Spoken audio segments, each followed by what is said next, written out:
The Roaring Twenties was an age of great wealth and success in the United States. It led not only to the rise of celebrities in the public eye, but also the spreading of new ideas from different cultures.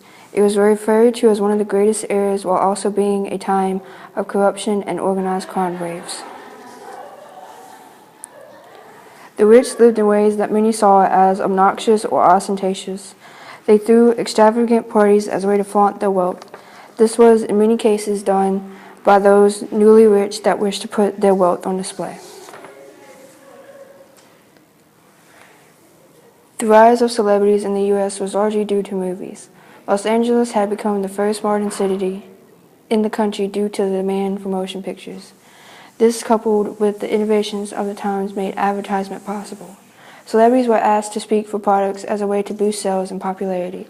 These factors also increased as celebrities' value, making it difficult for them to live normal lives. African American cultures rose to the forefront of music due to its combination of new styles as well as African culture. As part of the Harlem Renaissance, jazz was the use of African American culture in music to bring a new perspective to everyone could enjoy. This soon reached the ear of white middle class and was seen as a way to bring people together. Some evangelical groups saw jazz as the devil's music and spoke out against it regularly. The lifestyle during this time was especially focused on pleasure in many ways. This included the use of alcohol. Advocates of the temperance movement sought to put an end to issues such as these. They felt that alcohol was to be avoided at all costs. Women would protest its use by referring to kiss men who drank. This, as well as many other factors, led to prohibition of alcohol in the 18th Amendment. This banned the use of alcohol, but was largely ineffective. The First World War had many lasting impacts, one of them being the morale of the younger generation that went to war.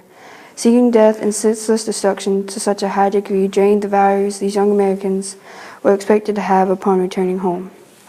Lacking these values that consisted of courage, masculinity, and patriotism allowed this generation to be given the nickname the Lost Generation. They focused more on material things because the ideals they were taught didn't seem right anymore.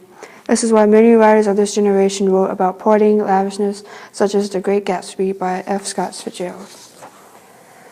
Fashion during this time was focused on modern demand. Women stopped wearing corsets and tight dresses, and men's pants got wider. Like many things during this age, it was mainly focused on comfort.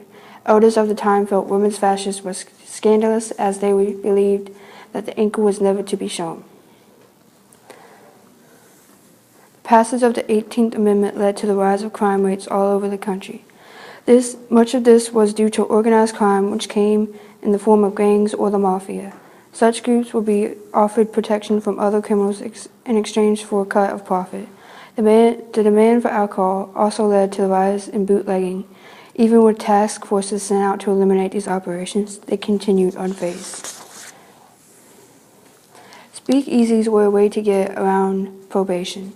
The rise in bootlegging due to the 18th Amendment led to a market of illegal alcohol. Speakeasies were secret establishments where alcohol sold, and jazz was the typical backdrop. Things that were seen as immoral were hidden away in these establishments. On October 24, 1929, investigators began selling massive amounts of shares. A record 1.29 million shares were sold on Black Thursday, and 5 days later, on Black Tuesday, 60 million were sold. Millions of shares ended up being worthless. Due to the stock market crash, consumer spending and investment dropped over the next few years. Unemployment drastically rose, leading to a sharp decline in industrial output.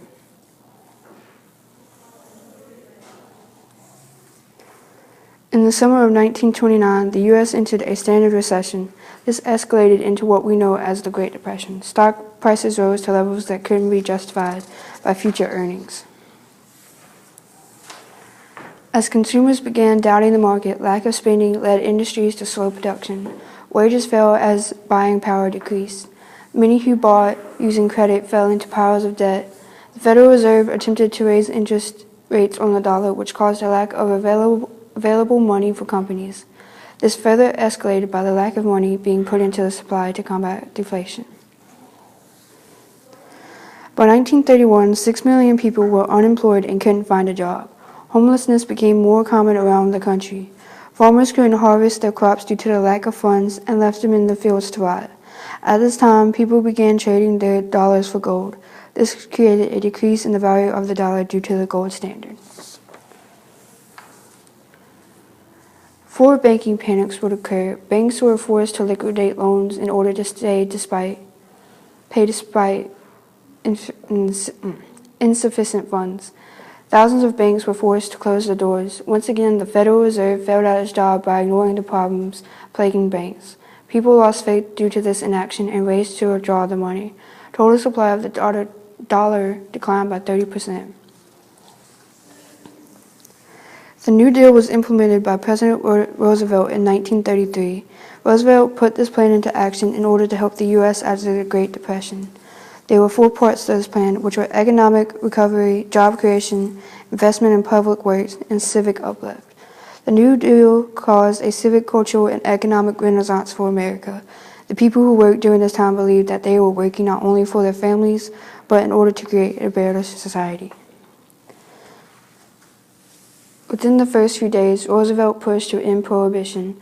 The government also paid for farmers to leave their farms in order to end the surplus and lower prices. Dams were also authorized to be built along the Tennessee River to provide inexpensive energy. The 21st Amendment was officially passed at the end of the year. The Fair Labor Standards Act, or FLSA, was a law that established minimum wage as well as overtime pay. It also set standards for youth employment and record keeping. The Securities and Exchange Commission, or the SEC, was an independent agency founded by Theodore Roosevelt to regulate commerce in terms of stocks, bonds, and other securities, as well as their exchange.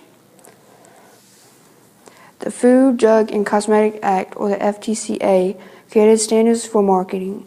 If products could not meet these standards and prove that they were safe for human use, they could not, by law, be marketed.